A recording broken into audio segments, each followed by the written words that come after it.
Bonjour, bonjour à tout le monde. Merci d'être présent à cette session. Elle va être animée par Astrid de Germay de la société Horus Development Finance, et Astrid étant une spécialiste en matière de finances digitales, et moi-même également à Horus Development Finance, expert senior en inclusion financière. Voilà. Nous allons vous parler aujourd'hui des aspects importants en matière de numérisation et de digitalisation de services financiers, de processus, de canaux, de distribution.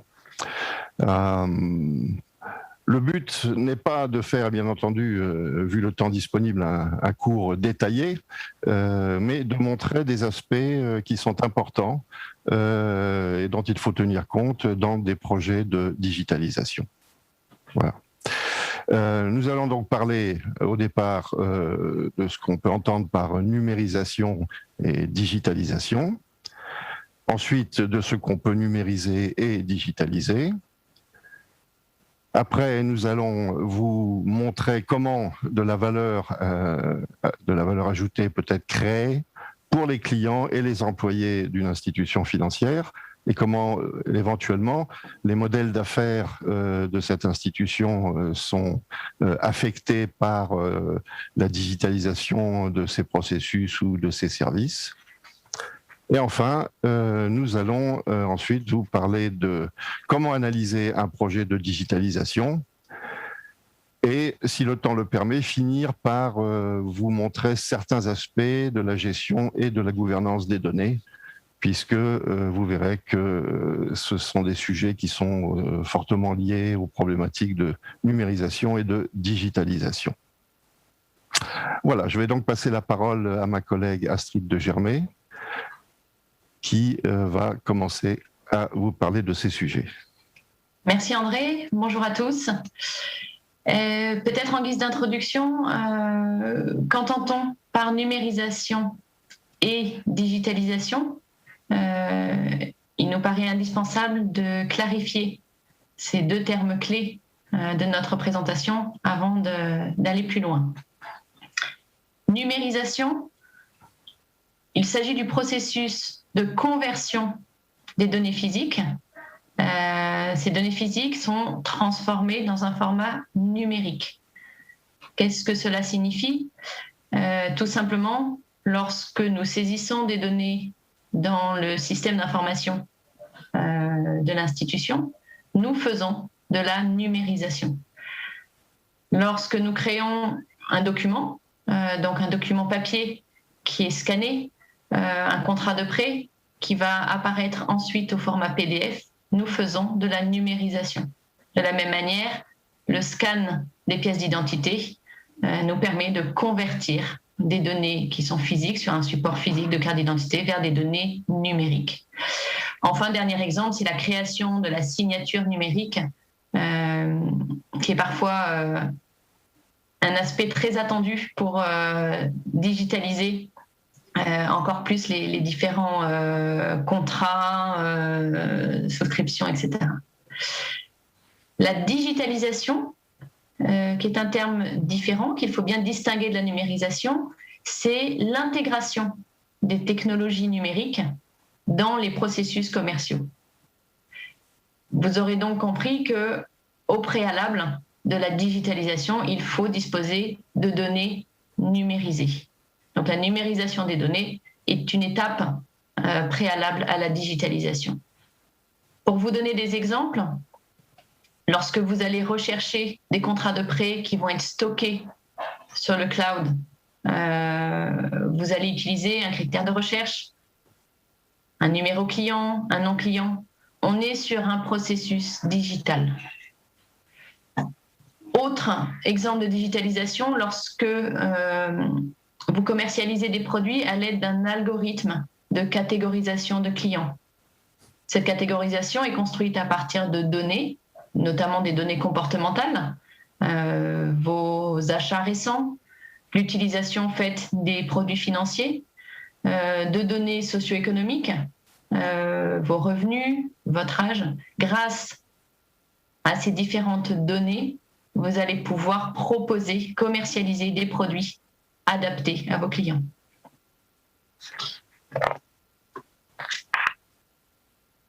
Que peut-on numériser ou digitaliser? Alors, on a déjà donné quelques exemples. Sur la numérisation, grâce à la numérisation, on va disposer de possibilités accrues d'analyse, notamment donc, des données, on va dire, relativement classiques, le nom, le prénom, l'adresse, le genre, l'âge de la personne, vont nous permettre d'analyser et d'atteindre certains objectifs. Par exemple, avec le genre, on va pouvoir proposer des produits spécifiquement destinés aux femmes. D'autres données intéressantes à analyser, la date, la nature, le montant d'une transaction, mais aussi la nature d'une plainte, le sujet d'une question client. Ce sont autant de critères qui vont nous permettre de mener à bien des analyses et d'être plus efficaces. Analyser par exemple des montants de transactions va nous permettre de voir les périodes dans le mois pendant lesquelles le client a tel ou tel besoin. Voilà, numériser des données nous permet de mener à bien des analyses et donc, comme on le disait tout à l'heure, la numérisation est un préalable à la digitalisation. Que peut-on digitaliser? On peut d'abord digitaliser des processus. Digitaliser des processus nous permet d'avoir des opérations ciblées, nous permet de prendre des décisions. Bon. La digitalisation des processus a un objectif final qui est la réduction des coûts, l'augmentation de l'efficacité, la fiabilité, la réduction du risque, l'augmentation des revenus. Quelques exemples ici pour que ce soit plus parlant. Si l'on prend le processus client, la digitalisation du processus d'ouverture de compte, quelque chose de très intéressant.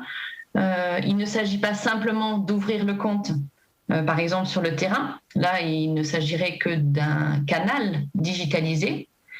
Mais la digitalisation de l'ensemble du processus d'ouverture va permettre, par exemple, de faire la vérification des KYC, de vérifier si mon client est inscrit sur la liste noire, etc. Donc, la digitalisation de l'ensemble du processus va permettre un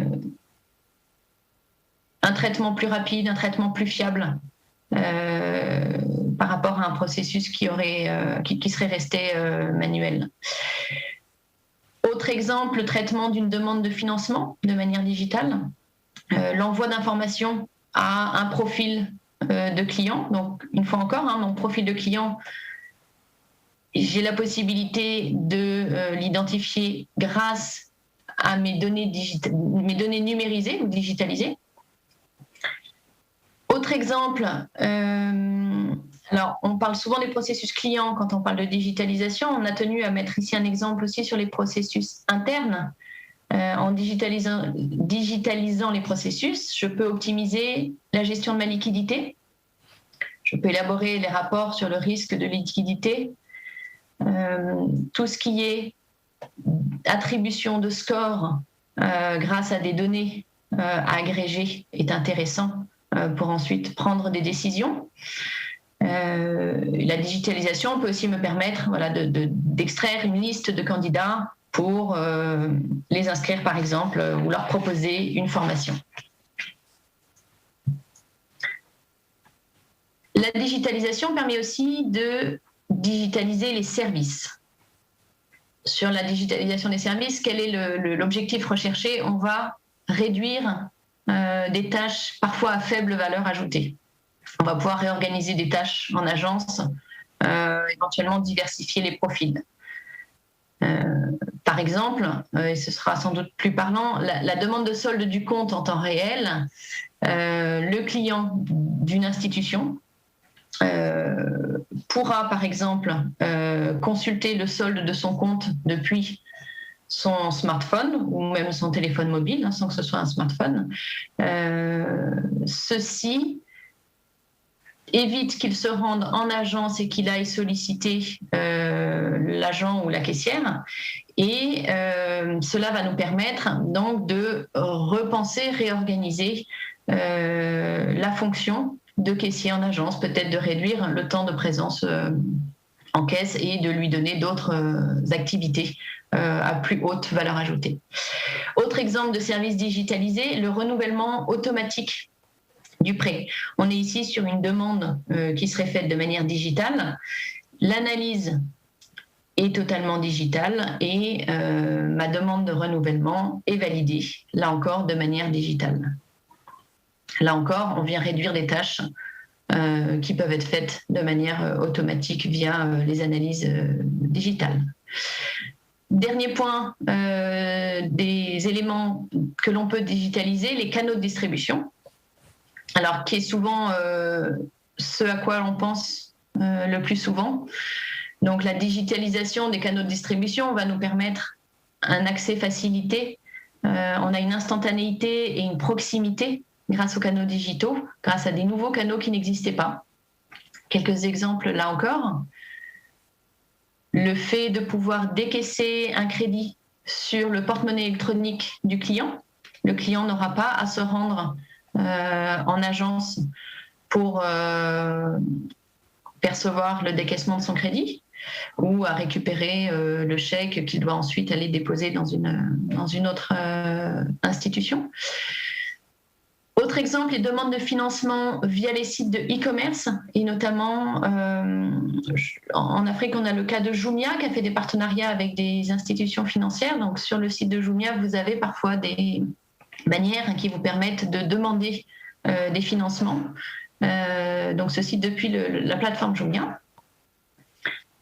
Les opérateurs télécoms, aujourd'hui, on peut faire des demandes de financement via ces nouveaux canaux. Donc aujourd'hui, on va dire hier, ce n'étaient pas des acteurs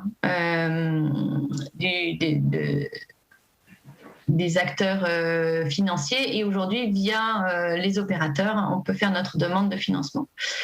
Dernier exemple, les services financiers qui sont délivrés par des agentières qui vont être équipés de terminaux. Ça permet d'éviter aux clients de se déplacer en agence. Et bien souvent, quand on a un réseau d'agents bien déployé, les clients ont accès relativement facilement à un agent dans leur périmètre proche. Donc, au lieu de se déplacer, de passer du temps dans les transports, etc., ils vont chez l'agentière le plus proche et ils peuvent effectuer certaines de leurs transactions financières facilement.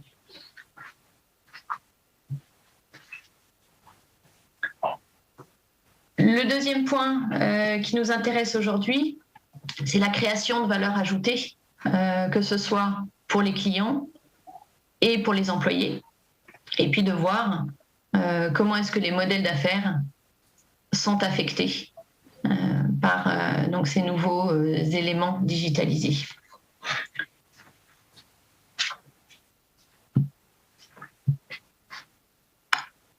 Premier point d'attention, les clients. Donc, dans les bénéficiaires de la digitalisation, les clients sont bien souvent nos cibles premières. Grâce aux éléments de digitalisation, les souscriptions sont facilitées, les souscriptions pour des ouvertures de compte, pour des demandes de crédit, pour des demandes d'assurance. Le client va pouvoir faire cette demande soit à domicile avec un agent qui se déplace, soit même avec ce qu'on appelle le self-service, c'est-à-dire en autonomie avec son smartphone ou son téléphone classique.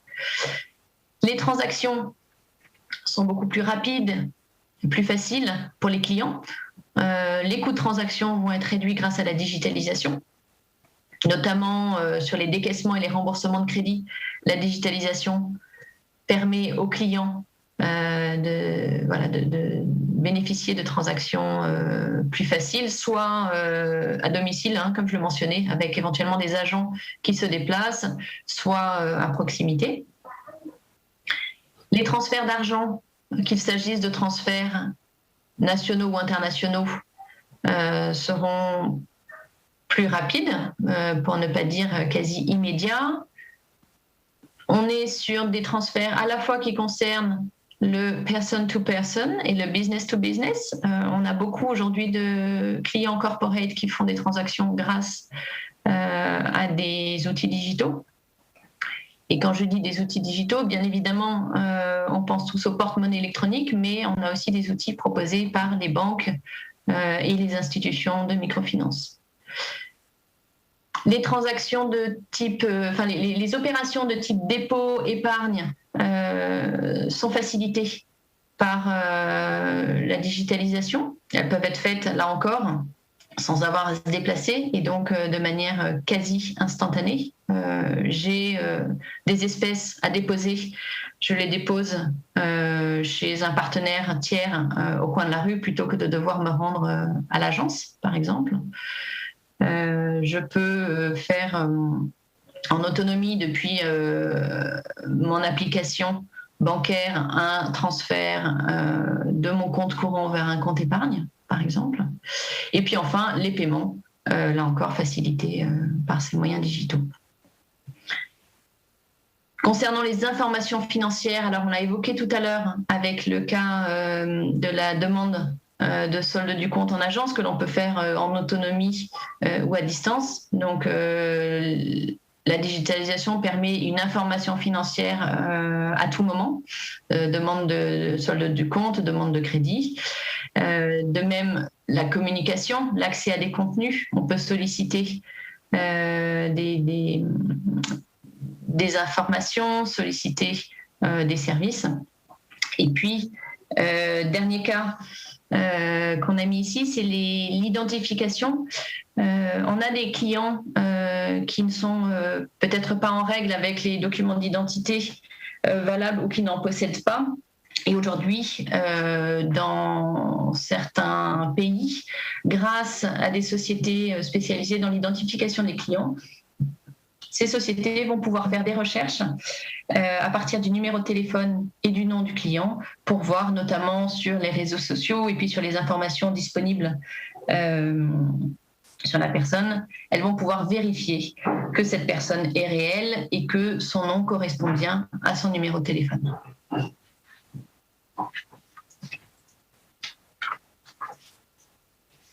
Autres bénéficiaires de la digitalisation, les employés. Là encore, pour les employés, alors on l'a un petit peu abordé tout à l'heure avec le point de vue du client, mais la digitalisation va permettre du gain de temps sur des tâches sans grand intérêt. On parlait tout à l'heure de la demande du solde du compte au guichet. Cela permet donc aux employés de se concentrer sur des tâches à plus haute valeur ajoutée. Les employés bénéficient aussi de la digitalisation sur la gestion des RH, des parcours peut-être à la carte, des promotions, des mobilités qui sont facilitées par la digitalisation. La liste, par exemple, des postes vacants qui va être diffusée à l'ensemble des employés d'une institution. Et puis, la digitalisation facilite aussi l'accès à différentes informations et l'accès à des formations, avec notamment le sujet des formations à distance qui va permettre de proposer des formations, y compris à des personnes qui sont peut-être éloignées du siège de l'institution. L'institution au sens large est elle aussi bénéficiaire de la digitalisation. Donc on a parlé des clients, on a parlé des employés. L'institution va avoir des gains en efficacité opérationnelle, va réduire ses coûts, va réduire ses risques opérationnels. Et on vous présentera des exemples un peu plus tard dans la présentation. Et puis l'institution bénéficie aussi de la digitalisation, puisque certaines des décisions vont être mieux guidées par des facteurs objectifs. Donc on a là une réduction des risques et une augmentation des revenus. On a un petit peu abordé ce point tout à l'heure. Lorsque l'on parlait des données numérisées, on a des critères d'analyse qui vont être objectifs et qui vont permettre de prendre des décisions de manière tout à fait informée.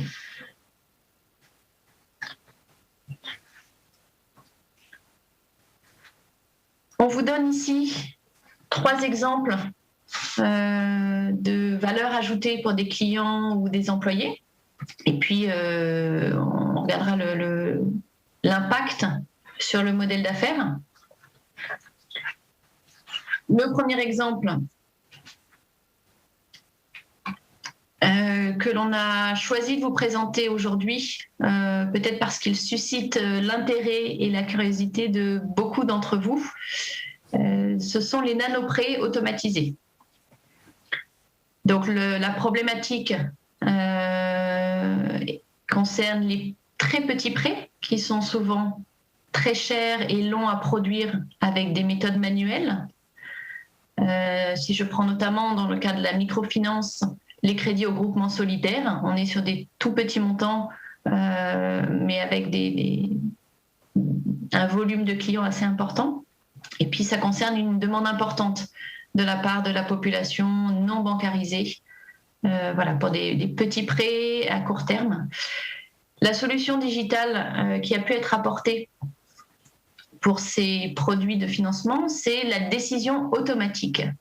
Concrètement, on a des données de notre client, on a les données sur les transactions airtime et transfert d'argent du client, c'est-à-dire qu'on va aller analyser les différentes recharges de crédit téléphonique, la consommation d'appels, de SMS, etc.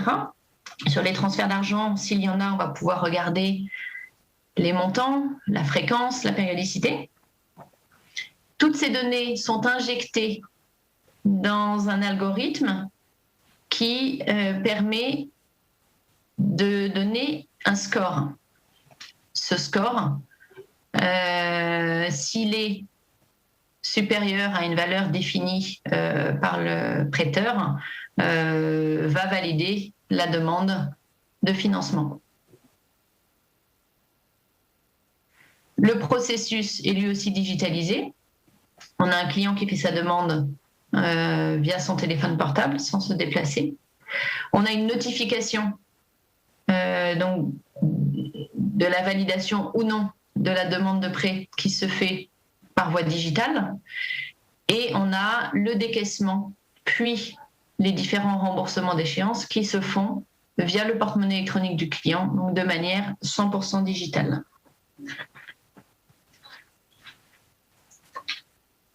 Ce crédit, enfin ce nanoprêt automatisé, aujourd'hui, le partenariat entre Safaricom et la Commercial Bank of Africa a lancé M-Shwari, qui a été le premier exemple de nanoprêt en Afrique. On a aussi le partenariat entre Orange Money et PAMF, la première agence de microfinance. Ce partenariat a permis de lancer à Madagascar un premier nanoprêt en 2018. Et puis ensuite au Mali, ils ont lancé un produit similaire en pilote entre les années 2018 et 2019. Pour les clients, bien évidemment, la valeur ajoutée de ce type de produit de crédit, c'est l'instantanéité et la proximité. Donc très concrètement, avec les vignettes que l'on a souhaité vous proposer en dessous, le client demande son crédit depuis son téléphone. Il n'est même pas nécessaire d'avoir un smartphone avec une communication en USSD. Le client peut envoyer sa demande de crédit. Le scoring de l'institution financière va utiliser les données de l'opérateur télécom pour valider la demande.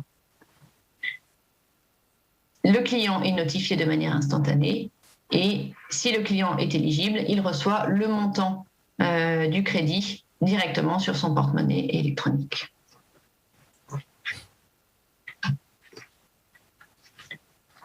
Pourquoi est-ce qu'il y a transformation ici du modèle? On est dans un cas où l'institution financière prête de l'argent sans avoir accès à son client. C'est-à-dire que l'opérateur télécom utilise les données de ses clients pour communiquer un score à l'institution financière. Donc le score est issu des données injectées dans l'algorithme, comme je l'expliquais précédemment. Et très généralement, l'institution financière n'a pas accès aux données de son client. Elle n'a pas la proximité avec son client, elle n'a pas de lien direct avec lui. Or, la microfinance, une des forces de la microfinance, c'est cette proximité entre le chargé de crédit et le client. On est sur une transformation du modèle aussi parce que ce sont des opérateurs télécoms qui rentrent dans le secteur financier, opérateurs télécoms qui ont cette richesse de posséder des données clients très intéressantes pour analyser le comportement financier. Les risques perçus sur ces nouveaux modèles de financement, bien évidemment, on a le surendettement des clients, puisque ce sont des crédits qui ne sont pas classiques au sens où ils ne sont pas enregistrés à la centrale des risques. On a une institution prêteuse qui ne contrôle pas, donc comme je l'évoquais, les données du client. Parfois même, elle ne contrôle pas l'algorithme qui permet de définir le score. Et donc, contrairement à ce que l'on connaissait ou ce que l'on connaît encore, notamment dans le secteur de la microfinance, on a une réduction du contrôle et de l'interaction de l'institution financière tout au long du parcours client. Enfin, le dernier risque, c'est bien évidemment la forte dépendance à l'opérateur télécom. Et il y a un fort enjeu sur les terms of trade entre l'institution financière et l'opérateur télécom.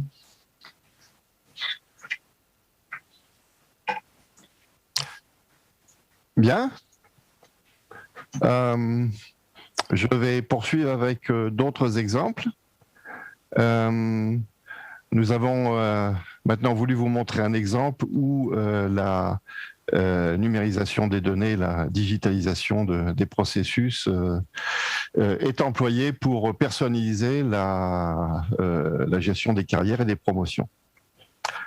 Donc, quelle est la problématique ici? Nous avons typiquement une institution financière avec un nombre élevé d'employés et des employés qui travaillent dans des domaines qui peuvent être assez cloisonnés, donc marketing, le contrôle de gestion, le front desk et ainsi de suite, et qui ont donc dans chacun dans leur domaine une vision assez partielle des opportunités qui peuvent exister au sein de l'ensemble de l'institution financière. Ça, c'est la problématique. Alors, la solution digitale, elle, d'abord, permet d'aider à la décision. Comment ça se passe? Les données qui sont collectées, qui sont digitalisées, existent sur les employés eux-mêmes, donc leur âge, profil, évaluation, les performances de ces employés. On a aussi des données sur les besoins de l'institution en termes de postes à occuper ou le profil souhaité. Et on a aussi des données sur les formations internes ou externes qui sont disponibles. Et en mêlant ces données-là, on arrive à structurer des propositions de formation et des plans de carrière qui peuvent être relayés aux employés, ou en tout cas accessible sur un outil de visualisation aux employés de l'institution financière. Voilà. Et on a, prochain slide,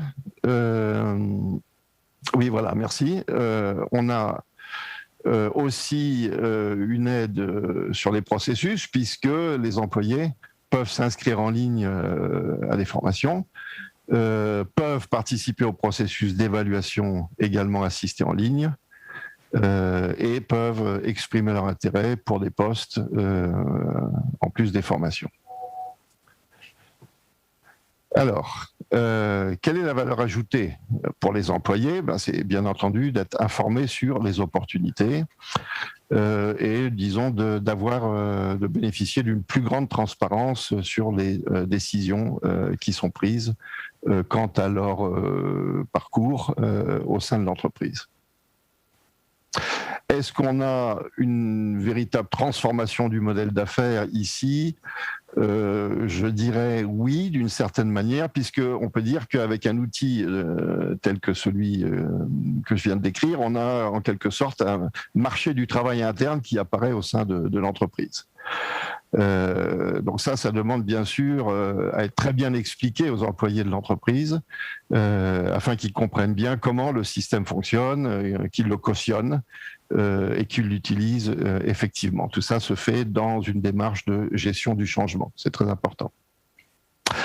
Enfin, en ce qui concerne les risques, on peut dire que voilà, il s'agit principalement de risques culturels, dans le sens où pardon, un tel processus digitalisé devra correctement s'insérer dans la culture de l'entreprise, sachant que l'entreprise elle-même ne peut peut-être pas souhaiter donner une trop grande liberté de choix à ses collaborateurs et lui préférer un style plus discrétionnaire, éventuellement afin de ne pas empiéter sur les prérogatives de ses cadres dirigeants. Voilà, donc il y a des risques culturels qu'il faut bien entendu bien évaluer et gérer. Prochaine diapositive. Merci.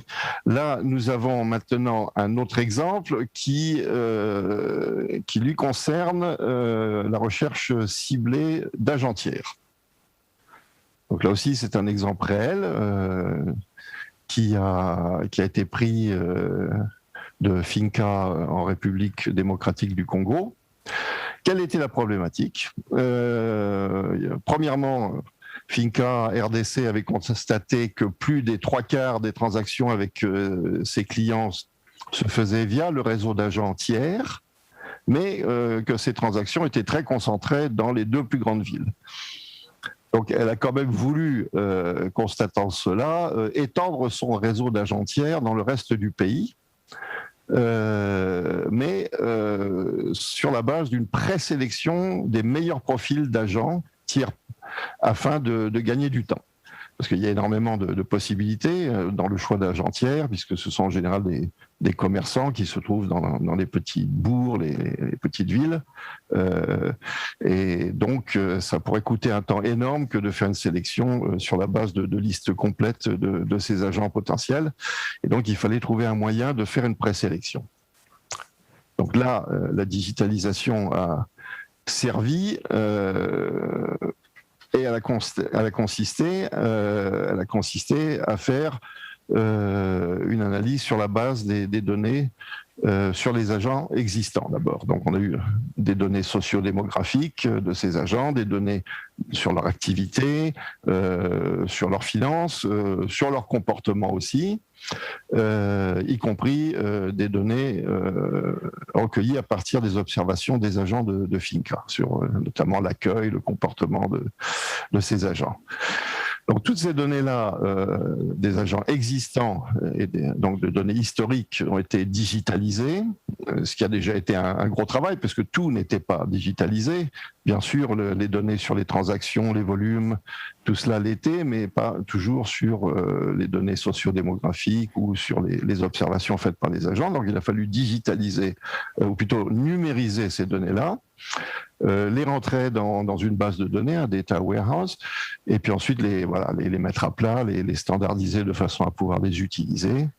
Et enfin, utiliser un outil style BI, Business Intelligence, pour développer un modèle prédictif de ce que peut être considéré comme un bon agent.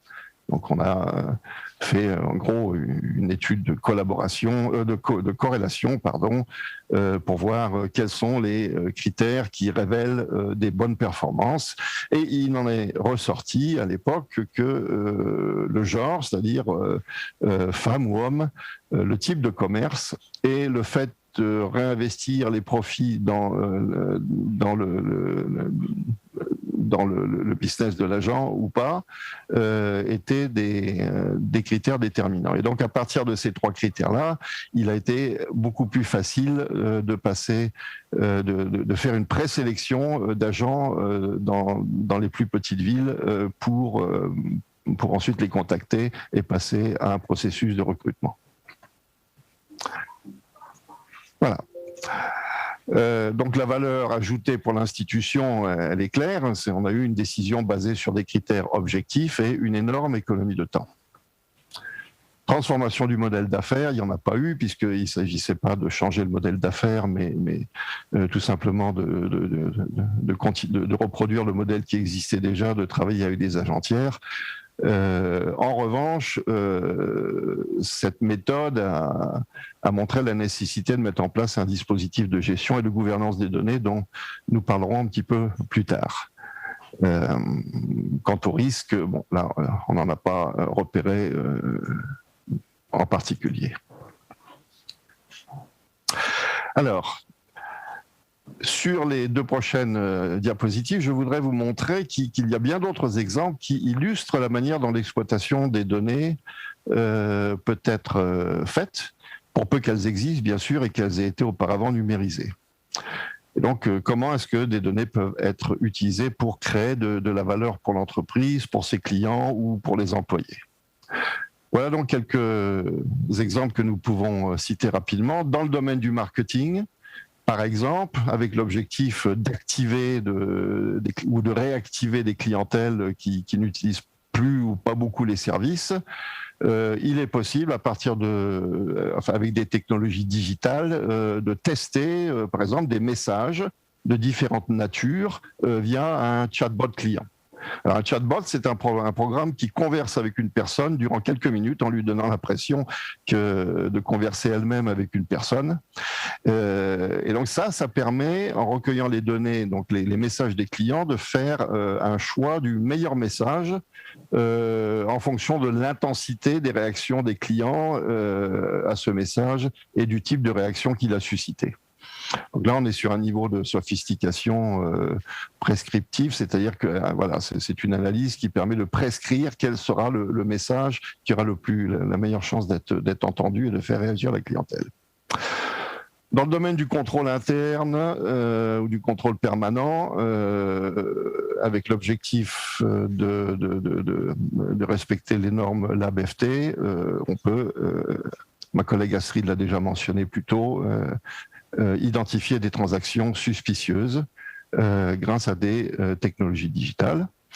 Dans le domaine de la gestion des risques, notamment de la gestion du risque crédit, on peut élaborer des scorecards, donc des systèmes de scoring sur la base de données clients et de comportement des clients passés. On peut aussi y adjoindre des données provenant d'un crédit de bureau.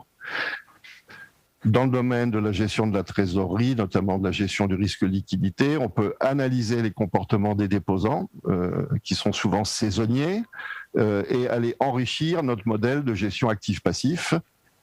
Dans le domaine du contrôle de gestion, on peut analyser les réalisations et trouver quels ont été les déterminants de sous- ou de surperformance par famille de produits, par exemple, en regardant si la sous-performance, disons, est due à des performances sur le marché, c'est-à-dire que les produits ont été vendus à des prix peut-être trop bas, donc mal négociés, ou avec des volumes insuffisants, ou que certains produits ont été moins vendus que prévu, donc la structure des produits qui ont été vendus, ou alors si ces sous-performances ont été dues à la gestion des risques, ou bien au coût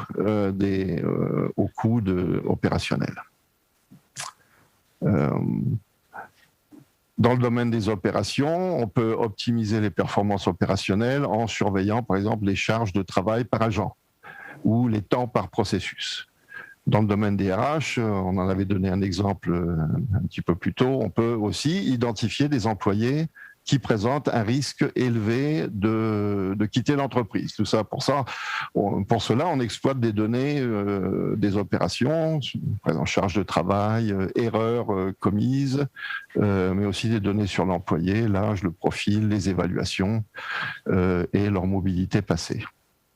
Donc il existe là aussi des systèmes experts qui font partie de l'univers de la digitalisation qui permet de faire ces tâches-là. Et dans le domaine du marketing et des opérations, enfin, on peut par exemple essayer de comprendre les raisons de la non-utilisation de services en analysant des données opérationnelles, les caractéristiques des clients, ou les plaintes ou les questions posées par les clients. Voilà, donc on voit bien qu'il existe beaucoup de possibilités d'utiliser de la donnée pour créer de la valeur ajoutée. Et tous ces cas que je vous ai cités s'appellent dans le jargon des gestionnaires de données des cas d'usage de données, des use cases. Et comme les mêmes données peuvent être utilisées pour plusieurs usages, on va voir qu'il est important de s'assurer d'une bonne gestion de la donnée dans le cas d'un dispositif complet de gestion de ces données. Et ça, c'est un sujet que nous essaierons d'aborder dans quelques minutes. Bien, je repasse la parole à ma collègue. Merci André. Peut-être une dernière partie avant d'aborder donc ce sujet de la gestion des données. On va regarder d'un peu plus près ici comment est-ce que l'on analyse un projet de digitalisation. Le projet est analysé selon 5 axes d'analyse. Premier point, l'alignement stratégique. Deuxième point, la valeur ajoutée. Donc là, on en a un petit peu parlé tout à l'heure. Le contrôle des processus, le contrôle des capacités. Un axe coût-bénéfice relativement classique, et puis les partenariats. Sur l'alignement stratégique, il est très important de valider les objectifs stratégiques auxquels le projet contribue. Croyez-moi, très souvent, on a des clients qui sollicitent une assistance technique sur des projets digitaux et qui veulent se lancer dans le digital sans vraiment de raisons qui sont corrélées aux objectifs stratégiques de l'institution. Un projet, d'ailleurs digital ou non, mais un projet doit être analysé en fonction de ce à quoi il contribue. Est-ce qu'on est sur une recherche d'accroissement de parts de marché ? Est-ce qu'on est sur une clientèle visée, acquisition d'une nouvelle clientèle ou intensification d'un service auprès d'une clientèle cible ? Est-ce que notre projet doit permettre une réduction des coûts, une réduction des risques ? Ou est-ce que notre projet va contribuer à une augmentation des revenus ? Alors bien évidemment, vous pourrez nous dire notre projet il contribue à ces 4 points. Et c'est vrai que très souvent, un projet vient contribuer à différents objectifs stratégiques de l'institution. Néanmoins, il est très important d'asseoir nos motivations à démarrer un projet digital avec des rapprochements par rapport aux objectifs stratégiques de l'institution. Le projet va bien évidemment venir perturber le modèle d'affaires. Est-ce que ces perturbations sont acceptables, sont gérables? Est-ce que l'institution est prête à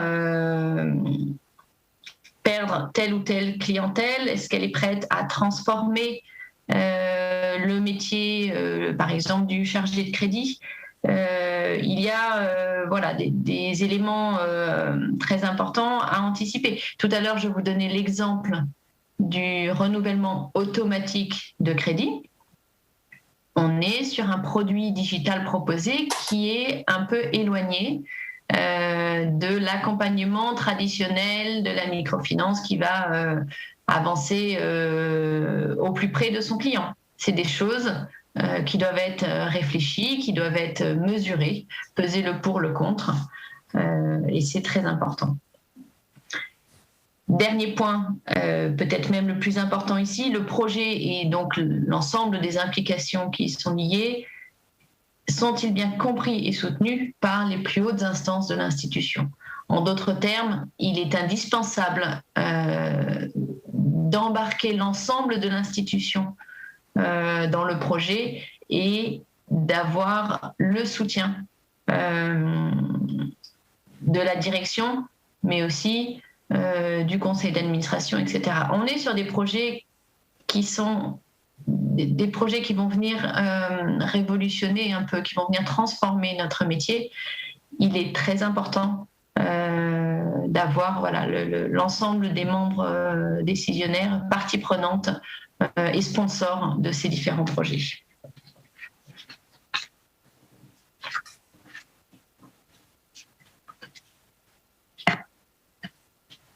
On parlait de l'analyse de la valeur ajoutée, le contrôle des processus, la validation des capacités, les coûts, les bénéfices.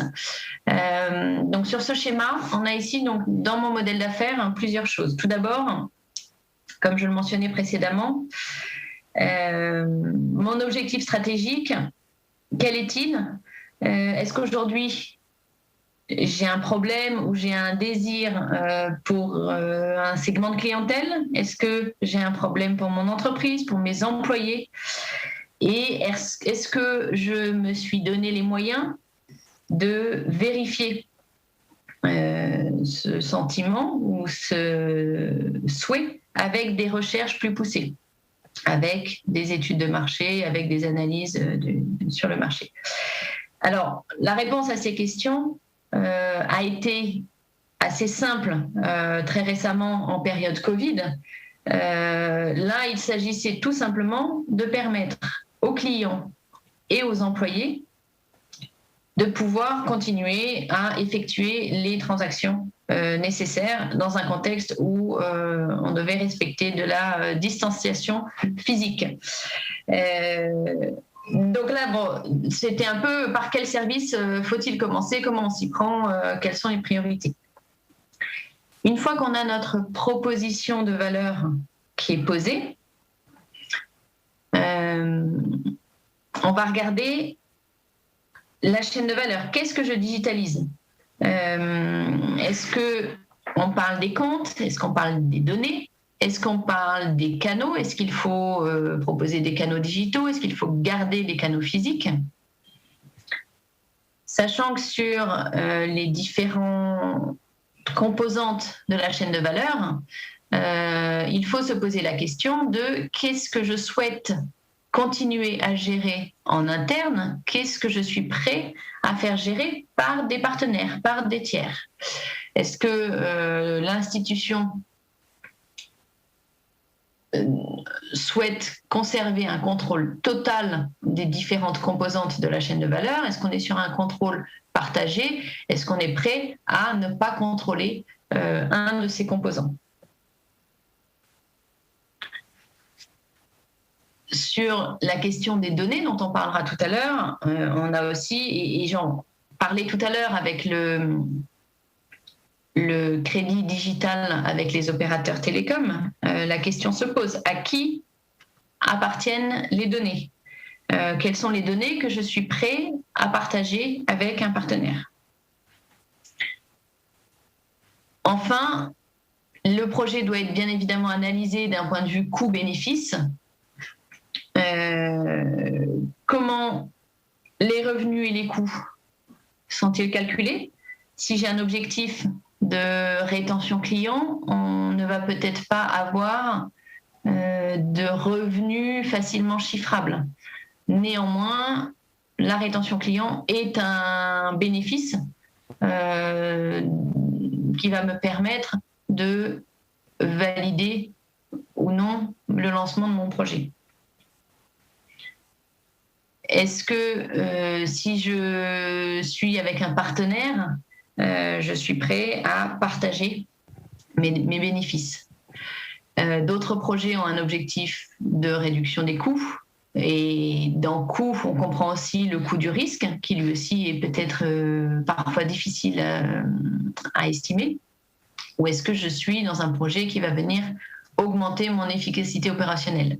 Donc derrière cette analyse coût-bénéfice, il est très important de ne pas s'arrêter à des coûts financiers, mais de mettre, on va dire, dans la balance l'ensemble des points d'attention du projet. Peut-être un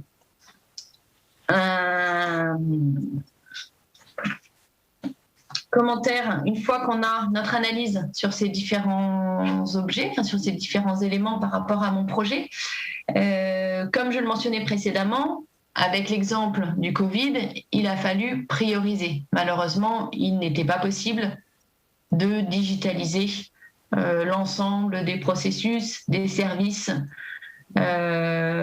concernant les clients, les employés, l'institution elle-même. Donc, pour prioriser, il existe des méthodes qui sont des méthodes pas seulement destinées aux projets digitaux, mais des méthodes utilisées en gestion de projet. Par exemple, j'ai pu récemment utiliser la méthode RICE, si certains d'entre vous sont familiers avec cette méthode. Donc RICE, c'est le R de Reach, donc on est sur la portée, le nombre de clients ou d'utilisateurs rapporté à une fréquence définie. Le I de Impact, on est sur la rentabilité. Est-ce que notre projet aura un impact faible, moyen ou fort?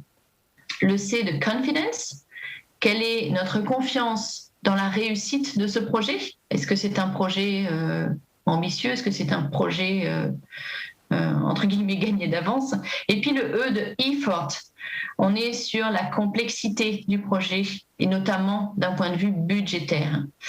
Cette méthode RICE nous permet d'obtenir un score en fonction donc de ces 4 critères qui va nous permettre de prioriser les différents projets digitaux du plus élevé au plus faible. Cela peut permettre à l'institution de savoir par où commencer, voilà, encore plus dans un contexte Covid.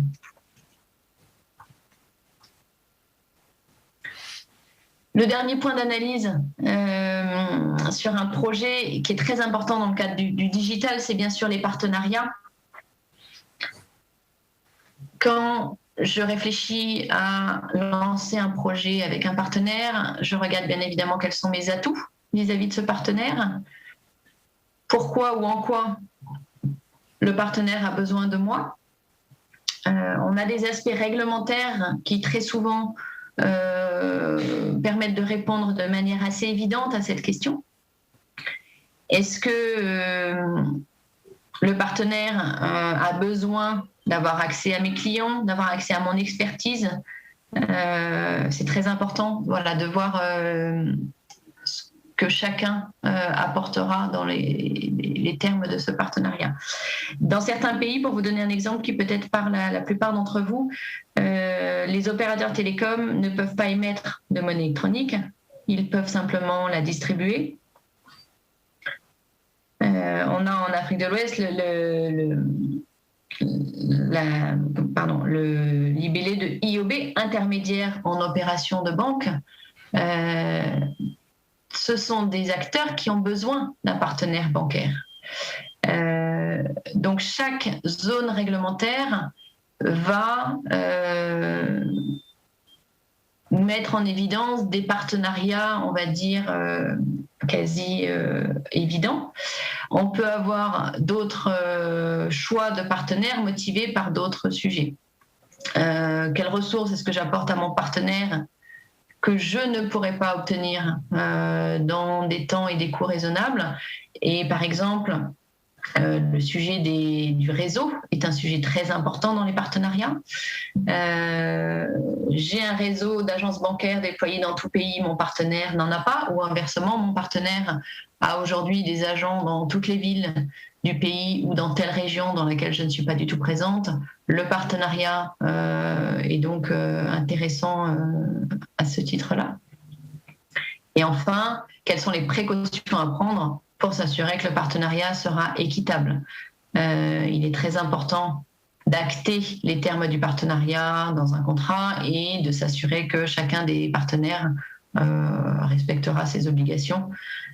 On a parfois des partenariats qui semblent déséquilibrés du fait de la puissance d'un des deux partenaires par rapport à l'autre.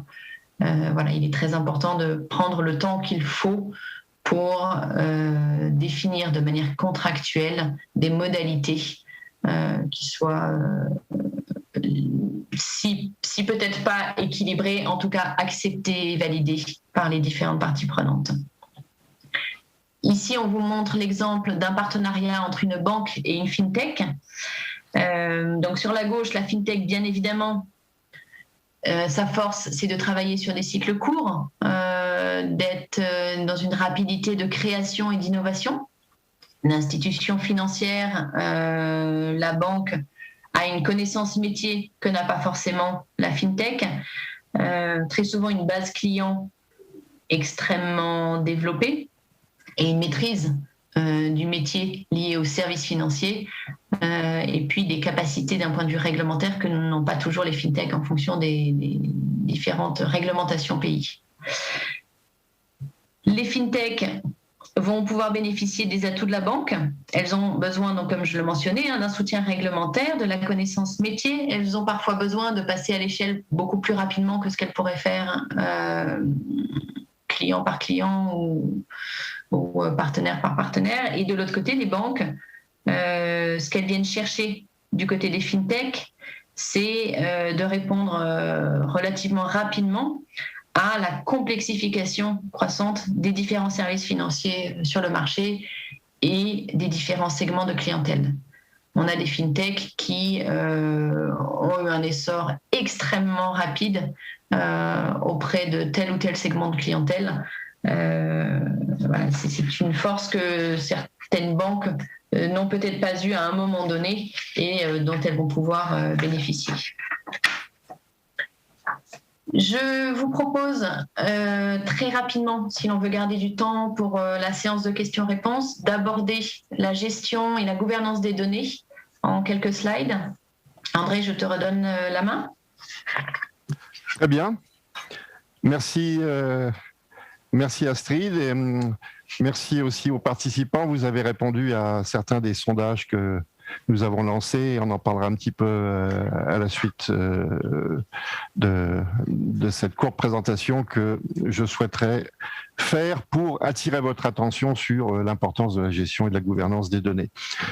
Puisque, comme je le disais tout à l'heure, quand une institution financière commence à numériser ses données, ensuite digitaliser ses processus, ses services, ses canaux de distribution, elle s'aperçoit très vite qu'elle recueille une masse croissante de données et qu'il va falloir les gérer.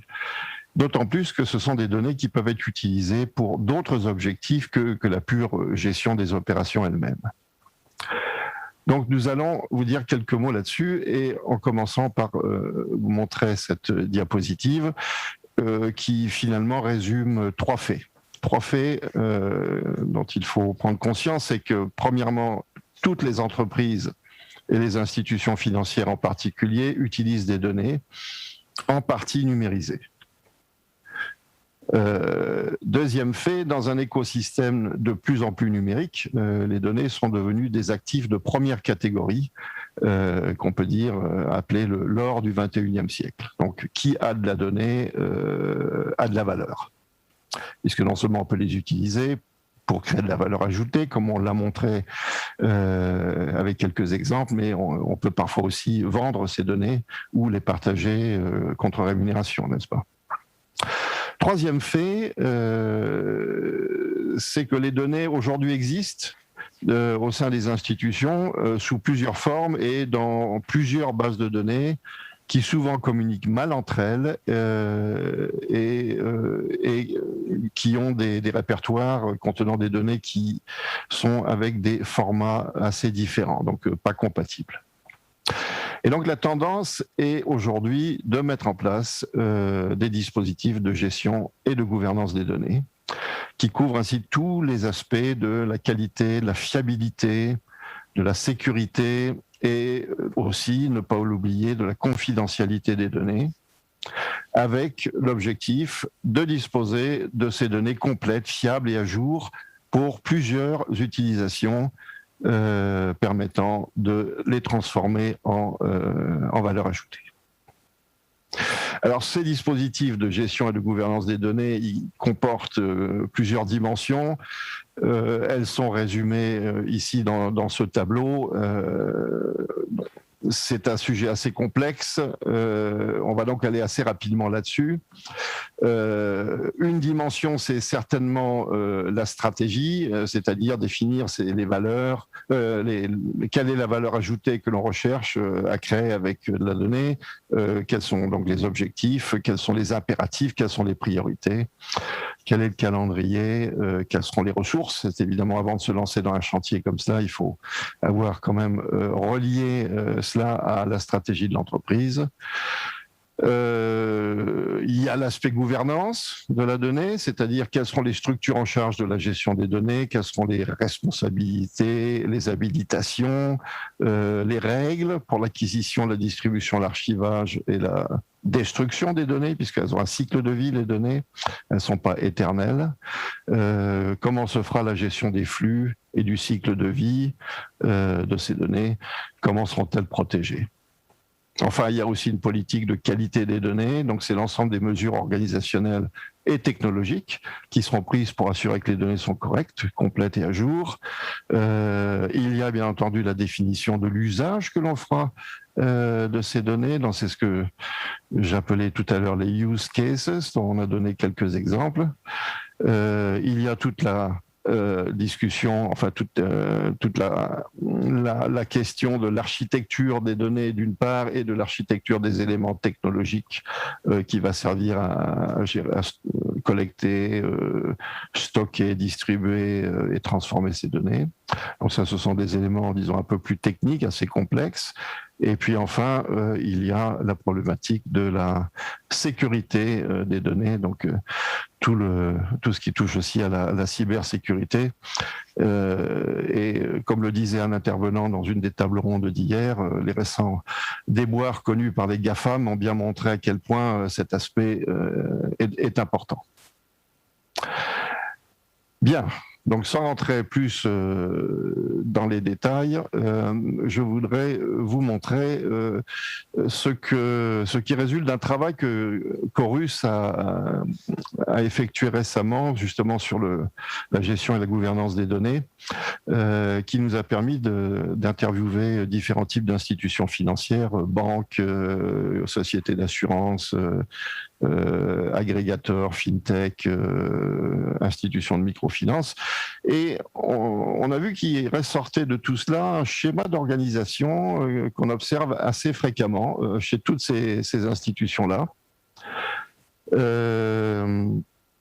Chez toutes ces institutions, et qui consiste à mettre en place à côté de l'unité en charge de gérer l'informatique, qui elle-même comprend en général un pôle développement, un pôle exploitation, de mettre à côté d'elle et indépendante d'elle ce qu'on appelle un data team, qui comprendra des gestionnaires des données en charge de la gestion du dispositif de gestion des données, bien sûr, des data scientists qui, eux, servent à développer des modèles, par exemple des modèles de scoring ou des algorithmes pour d'autres usages, avec ou sans machine learning, et aussi des analystes qui, eux, sont en général à côté, en appui aux unités commerciales pour effectuer les analyses des données en fonction de leurs besoins. Voilà.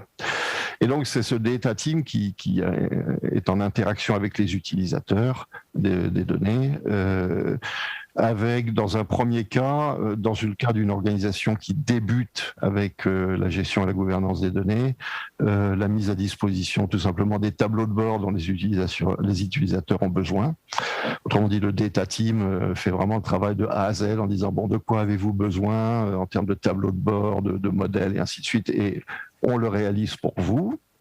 Et puis, dans le cas d'une organisation qui devient plus mature dans la gestion de ces données, tout simplement avec simplement la mise à disposition d'outils pour les utilisateurs, comme par exemple des BI, à condition que les utilisateurs aient acquis eux-mêmes une certaine expertise dans l'utilisation de ces outils pour ensuite eux-mêmes aller rechercher les données qui les intéressent et les traiter pour obtenir les résultats qu'ils souhaitent, en tout cas en termes de reporting et d'analyse, peut-être moins en termes de modèles et d'algorithmes. Voilà, donc ça c'est une organisation qu'on retrouve très très très souvent, en tout cas dans la vingtaine d'institutions financières avec lesquelles on a eu l'occasion de parler,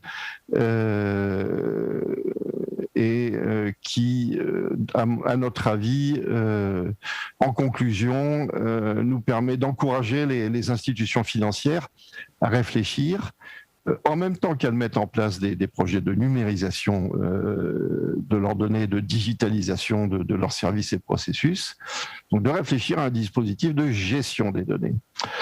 Tout ça afin d'économiser les coûts qui pourraient être occasionnés par toute une remise à plat de ces données qui proviennent ensuite de différents systèmes. Qu'on appelle en anglais les legacy costs. Bon, ces coûts sont évidemment quasi inévitables, puisque, comme je le disais, les données proviennent souvent au départ de plusieurs systèmes, mais plus tôt on a mis en place un dispositif global de gestion des données, moins ils seront élevés. Et donc, voici le message que nous souhaitons faire passer à la fin de cette présentation.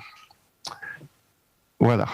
Donc, merci beaucoup. Nous allons peut-être là vous rapporter, premièrement, avant de recevoir vos questions, les résultats des petites enquêtes qui ont été lancées en parallèle de notre présentation. Tout d'abord, très intéressant, nous avons posé la question selon vous, quels ont été les facteurs qui ont été les plus déterminants pour la digitalisation de vos services. Et on voit que, en majorité, vous avez répondu que c'est la volonté de la direction de mettre en œuvre une stratégie digitale. Donc ça, c'est un résultat très encourageant. Étant donné que là, on voit bien que la digitalisation, enfin l'effort en matière de digitalisation s'insère probablement dans le cadre d'une réflexion stratégique de la part de la direction, et donc probablement avec la réflexion sur quelle est la valeur ajoutée que cette digitalisation doit créer, valeur ajoutée soit pour les clients, soit pour les employés ou pour l'institution elle-même, comme nous l'avons recommandé au cours de cette présentation. Donc ça, c'est un résultat intéressant. En deuxième position vient la concurrence. Donc 29%, vous avez été 29% à répondre que c'est la concurrence qui a été le facteur déterminant. Et ça, on le comprend bien, même si nous disons, attention, ne vous laissez pas embarquer dans une stratégie mal pensée de la digitalisation de vos processus et de vos services parce que vous sentez la pression de la concurrence. Le fait est que cette pression existe et que je dirais qu'aucune institution financière aujourd'hui, quel que soit le type d'institution, ne peut se passer d'entamer une réflexion sur la digitalisation de ces services. Mais cela n'empêche pas néanmoins de bien réfléchir sur quelle va être la valeur ajoutée que je souhaite créer, comment ça s'insère dans ma stratégie, quelle est la raison pour laquelle je veux rentrer dans un partenariat, quels sont les termes de l'échange entre mon institution et le partenaire, et donc toutes ces questions importantes sur lesquelles nous avons insisté au cours de cette présentation. Ensuite, vous avez aussi répondu à la question qu'est-ce qui a été digitalisé dans votre institution.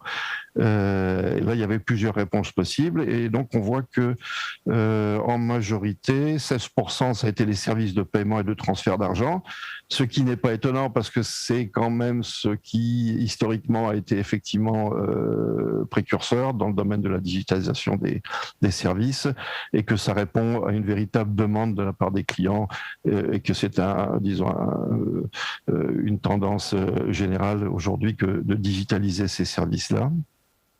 Est venu aussi les processus internes avec 21%, et les produits de crédit. Donc on voit produits de crédit, processus interne, services de paiement et de transfert d'argent.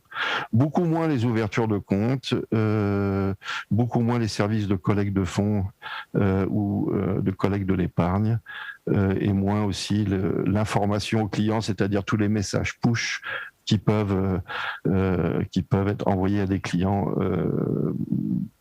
dans le cadre de l'amélioration de la qualité du service. Voilà, dans ce que nous souhaitons vous redonner. Il y a un troisième sondage qui devrait vous être envoyé. Ça serait très gentil si vous pouviez également vous répondre, même si on n'aura sans doute pas le temps de commenter les résultats dans le cadre de cette présentation. Bien, Astrid, as-tu déjà repéré des questions auxquelles tu souhaites répondre? Alors, n'hésitez pas à poser vos questions, hein, il reste encore 17 minutes, on sera ravis de pouvoir y répondre. Pour l'instant, on n'a pas eu de questions. Nous venons de recevoir les résultats du sondage sur les principaux objectifs de la digitalisation des services, canaux de distribution, processus interne. Donc, il est très intéressant de voir que, en priorité, les objectifs de digitalisation étaient l'amélioration du service au client. Donc, l'accès facilité, plus rapide, plus fiable, etc. Les aspects de coût, de chiffre d'affaires, de maîtrise du risque ont été beaucoup moins cités. Donc, comme je le mentionnais tout à l'heure,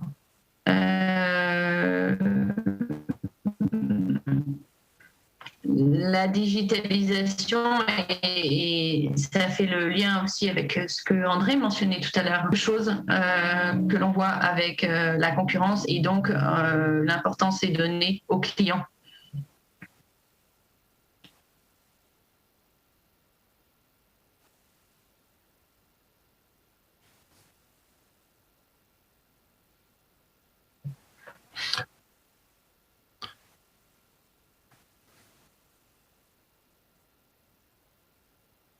N'hésitez pas à poser vos questions directement sur le chat.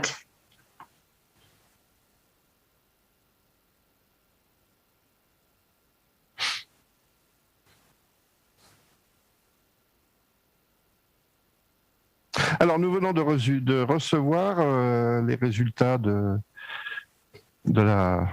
du troisième sondage. Et nous vous remercions beaucoup d'avoir participé. La question était, en termes de gestion des données, qu'est-ce qui a déjà été fait dans votre institution? Et donc là, on constate que dans la plupart des cas, quelque chose a déjà été commencé, et notamment le stockage systématique des données dans une base de données. Donc ça, c'est la majorité des cas. Voilà. En seconde position vient que une ou plusieurs unités en charge de la gestion des données ont été mises en place. en plus de l'unité en charge de l'informatique. Ça, c'est aussi 18% des répondants ont dit cela.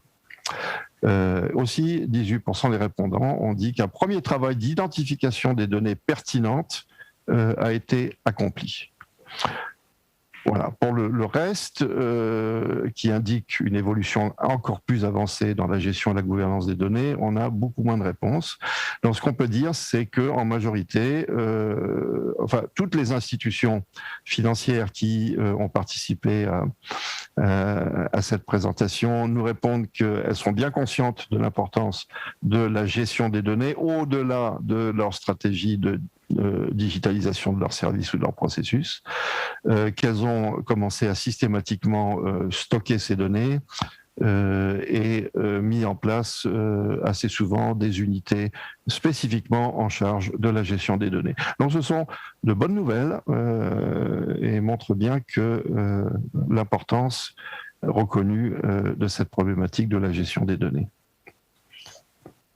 Alors, nous avons reçu une question et je vous remercie beaucoup sur la démarche que nous recommandons pour hiérarchiser les domaines à digitaliser dans une banque. Merci pour cette question qui est très intéressante et qui effectivement apparaît assez rapidement quand on parle de digitalisation. Peut-être pour vous, en guise de réponse, je voudrais vous donner un exemple très concret. J'ai récemment assisté une institution dans l'élaboration de sa stratégie digitale. Donc, après différents ateliers et entretiens, nous avons pu définir différents projets, chantiers que nous avons essayé d'organiser de manière pertinente. Donc, il y avait des sujets plutôt sur les clients, des sujets sur l'institution elle-même, sur les salariés.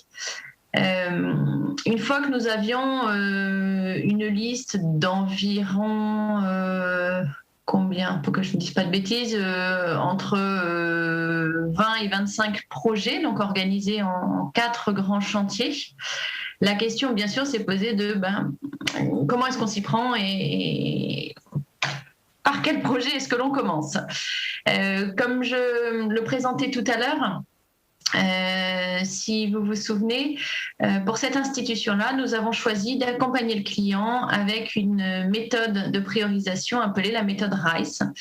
Et donc, pour chacun des projets identifiés lors de l'élaboration de la stratégie digitale, nous avons fait l'exercice d'attribuer 4 notes, donc avec le score RICE que je mentionnais, Reach, Impact, Confidence, Effort. Et les scores nous ont permis de... Donc en fait, une fois que vous avez vos scores, vous classez ces projets du score le plus élevé au score le plus faible. Et cela vous permet d'avoir votre priorisation de manière finalement assez facile. Le score RICE, pour vous donner un peu plus de détails, donc ça vous donne une matrice avec des chiffres que vous allez combiner.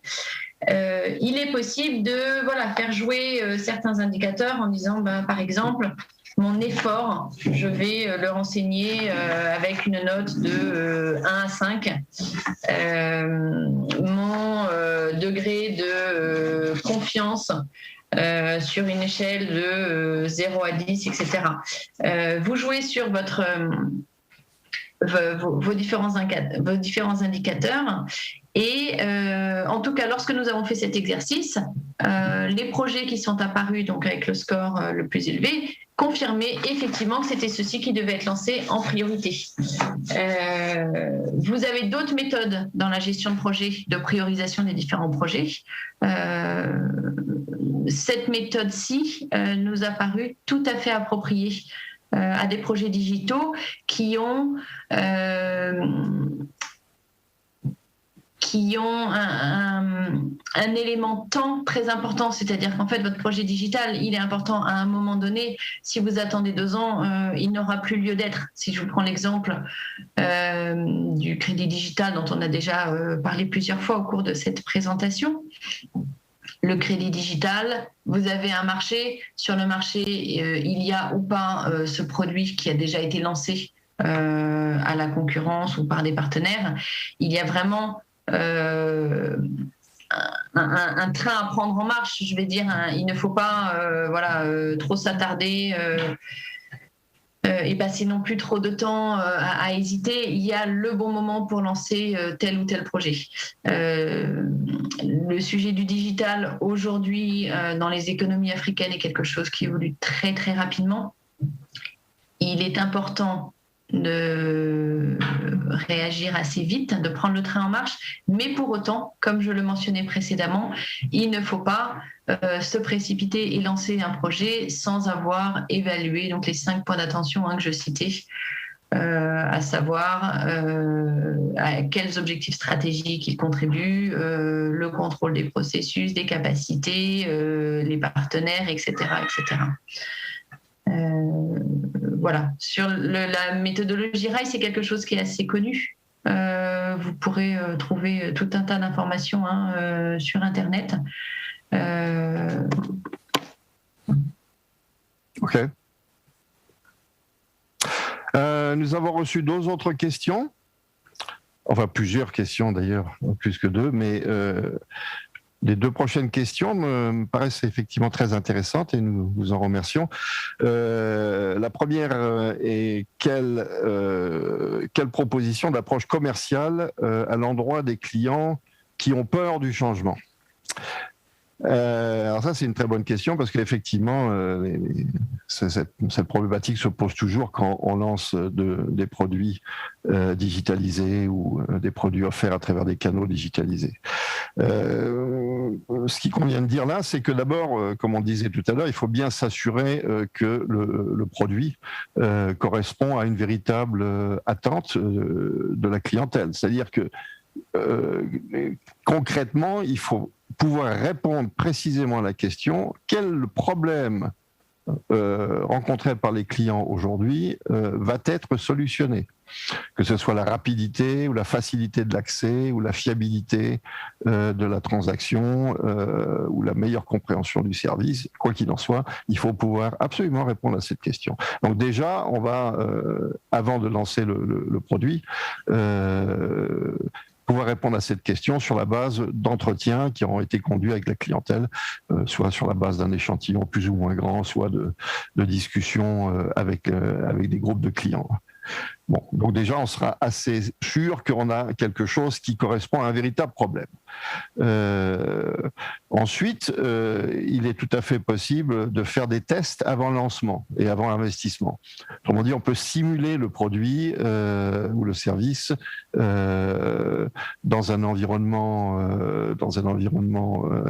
réduit et demander à des clients de l'utiliser pour voir de quelle manière ça se passe, quels sont les menus qui sont compris, qui sont pas compris, quelles sont les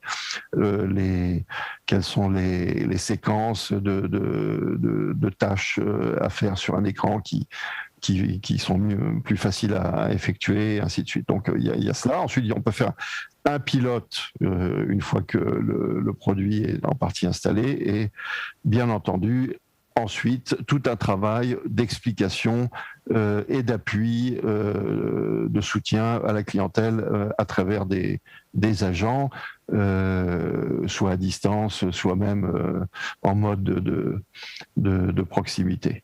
Donc voilà, il y a effectivement un investissement à faire pour s'assurer que le produit sera bien compris et accepté par la clientèle.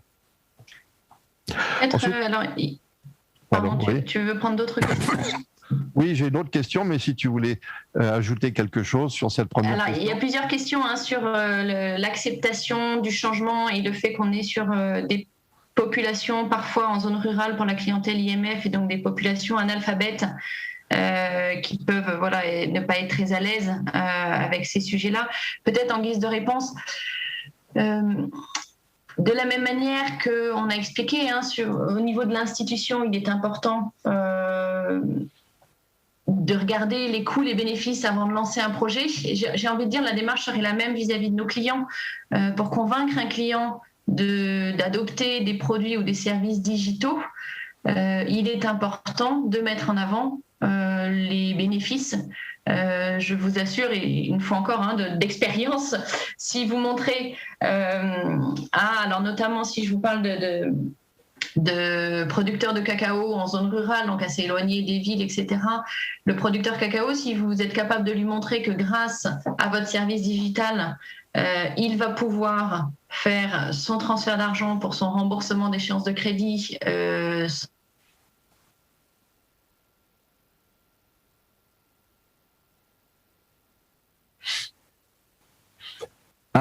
on dirait que on t'entend plus, Astrid. Les 5000 CFA, il va être assez facile à convaincre en fait. Donc il est important notamment auprès des chargés de crédit et des chargés de clientèle qui sont près des clients de mettre en avant de manière très pratique les gains d'un point de vue client. Ah oui, ce qu'on peut ajouter à ça, c'est que pour une clientèle véritablement analphabète, disons que le self-service à partir d'un écran d'ordinateur sera sans doute un petit peu difficile. Mais de toute façon, des ordinateurs dans les zones rurales, il n'y en a pas beaucoup. En revanche, tout ce qui passe par l'utilisation de terminaux style téléphone smart ou pas smart, c'est beaucoup plus facile et on peut adapter les menus de façon à ce qu'ils soient assez facilement compris, même par une clientèle analphabète. Mais il ne faut pas oublier non plus que même si les gens sont effectivement parfois une très mauvaise maîtrise de la lecture de texte, ils savent se débrouiller. Ça, c'est ce qu'on remarque toujours. Les gens se débrouillent. Ils finissent par très bien comprendre s'il faut plutôt cliquer à droite ou à gauche pour dire oui ou pour dire non ou pour choisir tel ou tel montant. Ils savent lire les montants la plupart du temps. Peut-être pas beaucoup de texte, mais en tout cas les montants. Et s'il y a au début quelques difficultés, les gens savent toujours trouver quelqu'un qui va les aider. La femme commerçante va aller chercher sa fille qui n'est pas analphabète. Elle se fera aider et ensuite elle comprendra comment le service marche. Donc il ne faut pas être trop pessimiste non plus, je dirais, par rapport à cette question de l'analphabétisme. Les gens sont peut-être analphabètes, mais ils sont intelligents, croyez-moi.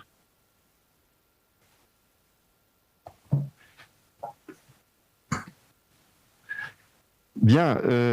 Alors ensuite, nous avons encore je crois, 2 ou 3 minutes disponibles. Quelqu'un nous a demandé quelle est la bonne approche qu'une IMF peut utiliser pour sécuriser ses données. Alors ça, il n'y a pas de réponse simple à cette question.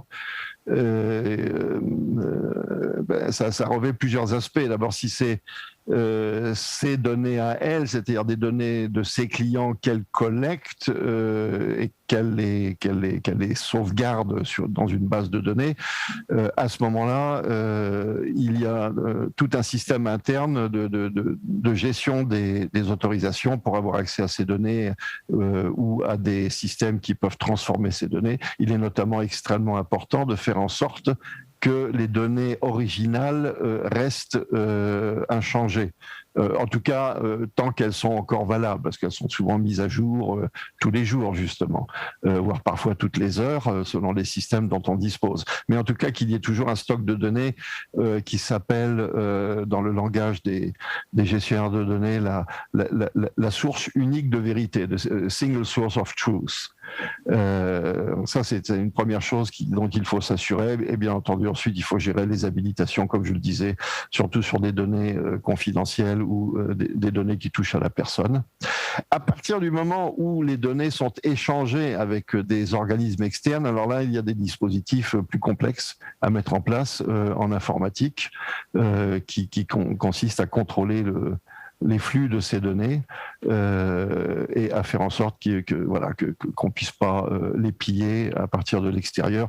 Donc ça, ce sont des questions auxquelles les informaticiens pourront vous répondre.